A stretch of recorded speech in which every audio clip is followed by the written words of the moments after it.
বিশ্ব রাজনীতিতে আবারও শুরু হয়েছে উত্তেজনার নতুন ঢেউ। সম্প্রতি মার্কিন প্রেসিডেন্ট ডোনাল্ড ট্রাম্পের একটি সামরিক সিদ্ধান্তকে কেন্দ্র করে রাশিয়া ও যুক্তরাষ্ট্রের মধ্যে স্নায়ুযুদ্ধ পরবর্তী সময়ে অন্যতম ভয়াবহ পরিস্থিতির সূচনা হয়। ট্রাম্প প্রশাসন রাশিয়ার জলসীমার নিকটবর্তী এলাকায় দুটি ওহাইও ক্লাস ব্যালিস্টিক মিসাইলবাহী পারমাণবিক সাবমেরিন মোতায়েনের নির্দেশ দিয়েছে। যুক্তরাষ্ট্রের এই পদক্ষেপ শুধু রাশিয়াই নয়, বরং গোটা বিশ্বকে এক ধরনের অনিশ্চয়তার মুখোমুখি দাঁড় করিয়েছে। ন্যাটো সদস্য দেশগুলোর সতর্ক অবস্থান নিয়েছে, আর বৈশ্বিক অর্থবাজারে দেখা দিয়েছে অস্থিরতা। এই ঘটনার সূত্রপাত রাশিয়ার সাবেক প্রেসিডেন্ট ও বর্তমান নিরাপত্তা পরিষদের উপপ্রধান দিমিত্রি মেদভেদেবের এক মন্তব্য থেকে। তিনি যুক্তরাষ্ট্রকে ডেড হ্যান্ড নামক রাশিয়ার পুরনো স্বয়ংক্রিয় পারমাণবিক প্রতিশোধ ব্যবস্থা সম্পর্কে সতর্ক করেন। ট্রাম্প এ মন্তব্যকে উস্কানিমূলক ও দায়িত্বহীন আখ্যা দিয়ে সঙ্গে সঙ্গে সাবমেরিন মোতায়েনের সিদ্ধান্ত নেন।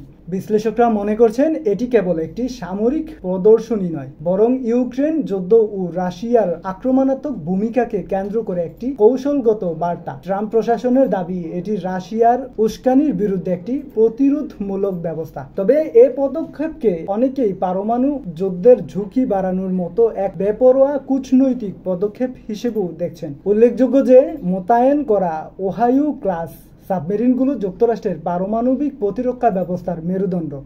স্টেলথ প্রযুক্তিতে তৈরি এই সাবমেরিন রাডারে ধরা পড়ে না এবং প্রতিটি সাবমেরিন একাধিক পারমাণবিক ক্ষেপণাস্ত্র বহনে সক্ষম। এদিকে ট্রাম্প শুধু সামরিক পদক্ষেপই থেমে থাকেননি, রাশিয়ার বিরুদ্ধে নতুন করে কঠোর বাণিজ্য নিষেধাজ্ঞা আরোপের ঘোষণা দিয়েছেন। সেই সঙ্গে রাশিয়ার সঙ্গে অর্থনৈতিক সম্পর্ক থাকা দেশগুলোকেও নজরে রাখা হচ্ছে, যার মধ্যে রয়েছে ভারত সহ ব্রিক্সের জোটের কয়েকটি গুরুত্বপূর্ণ সদস্য। মেদভেদেবের ডেড হ্যান্ড মন্তব্য নতুন করে আতঙ্কের জন্ম দিয়েছে। এই পারমাণবিক প্রতিশোধ ব্যবস্থা এমনকি রাশিয়ার চিহ্ন হয়ে গেলেও পারমাণবিক পাল্টা আঘাত হানতে সক্ষম। এমন একটি প্রযুক্তির অস্তিত্ব আন্তর্জাতিক মহলে ব্যাপক উদ্বেগের কারণ হয়ে দাঁড়িয়েছে। বিশ্লেষকদের মতে বর্তমানে যুক্তরাষ্ট্র ও রাশিয়ার মধ্যে পারস্পরিক আস্থা কার্যত নয়।